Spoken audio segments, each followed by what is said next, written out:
Hello, my pretty. Just kidding. Hi. I'm in my robe today. Ooh. I just watched your video and it was really, really cool. You looked awesome. I liked your shirt and your bangs. And I'm talking really low because everybody's asleep. So I hope that you can hear me. But if you can't, oh well. My bad. I'm probably not going to edit this, so you're going to hear me saying a million times. But anyway, I definitely think that you're totally correct. I have a problem with it too. I think anybody that deals with an anxiety type of problem has that sort of like moralistic type of mindset that like they're extremes and we tend to extrapolate things that it's like if we're happy then we have to be happy forever and then the bad days become worse. But when you sit with the feelings of uncomfortableness rather than trying to banish them, then you realize that it's not really something that needs to be banished, that you can deal with it. You can learn to cope, and the bad feelings aren't as bad as they once were. So that's something that I need to work on as well, and I'm trying to work on, but obviously it's a process. And we have to accept that it's a process, that you're not just going to be cured in a day. It's not that type of thing. It's continual, lifelong learning, basically, which is really important just to realize. And I totally agree with you. My whole life, basically, has been like, logically, I get it.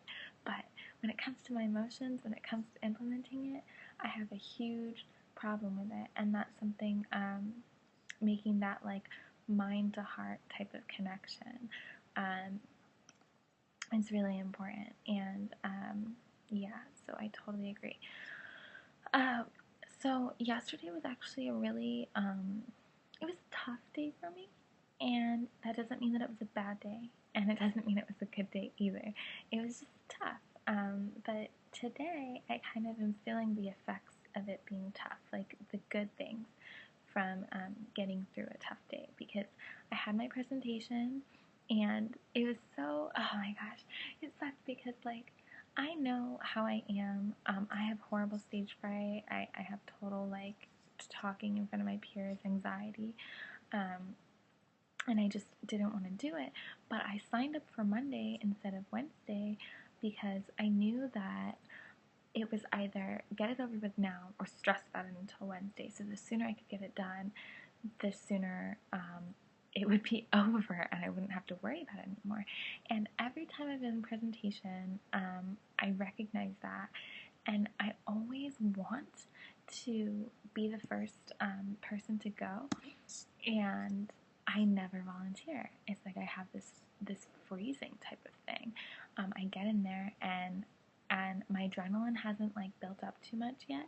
And I tell myself like if you just volunteer and get it over with in the beginning, you won't have that next in line effect. You won't be thinking about what it's going to be like for you to present next the entire time as everybody else passes you by. And then by the end of the class, it's like everybody else is done, so they're going to be judging your presentation more because they're not experiencing the next in line effect. So I always tell myself that I need to do that, just volunteer first, and then I get there and I don't. And so literally I was the last person to go yesterday. The last person. It was so lame. So lame. But I got it done. I almost cried. After I'm so lame. After I was done with it, I went to go back to my seat. I was like shaking. I get like trembling. I went back to my seat and I almost burst into tears. I just hate it so much. But and then I had a bunch of like, self-destructive thoughts after that. Like, oh, if I can't do a 3-minute presentation and be okay with it, then I'm never going to be able to be a professional.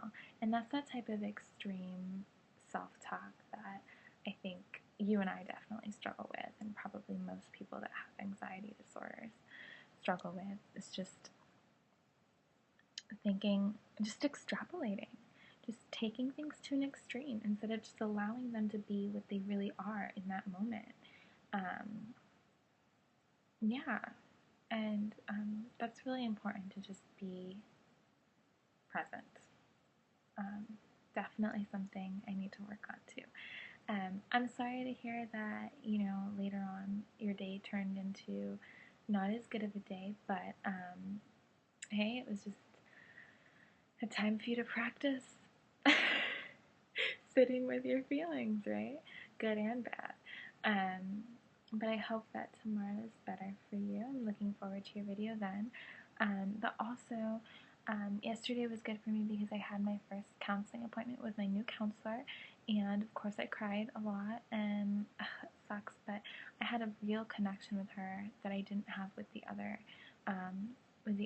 girl, and she really she told me that I was the most prepared client that she ever had, and that was actually really uplifting for me because it reminded me like how willing and ready I am to change, and like recognizing your problems is one of the first, sometimes the hardest step. Being honest with yourself that you have a part in it, and you have the power to change. And it's really beautiful. But I don't want to edit this, so I'm just going to go before it hits 7 minutes. But I love you so much. You're beautiful. You're amazing. I can't wait to see your video tomorrow. Yeah, you're the best. I love you. Bye.